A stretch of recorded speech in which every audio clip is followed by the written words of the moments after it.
time for a reality check. Life happens and things can change in the blink of an eye.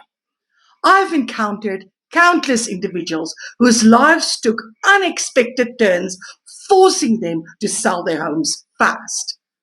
But here's the thing, it wasn't all bad. Some found amazing opportunities overseas that they couldn't refuse, while others decided to pursue their dreams of living in the Cape. And then some faced unimaginable challenges like losing a job or dealing with a sudden illness or passing of a loved one. These stories serve as a powerful reminder that life is unpredictable and we must be prepared for whatever comes our way.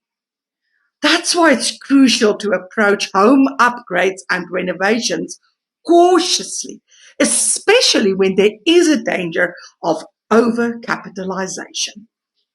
Sure, a lavish kitchen remodel or a luxury bathroom makeover may seem like a good idea at the time, but when life throws you an unexpected curveball and you need to sell your home fast, those upgrades may not pay off in the long run. Sadly, this happens to many, many people. So instead, focus on practical improvements that add value without breaking the bank. I'll chat to you again soon. Bye.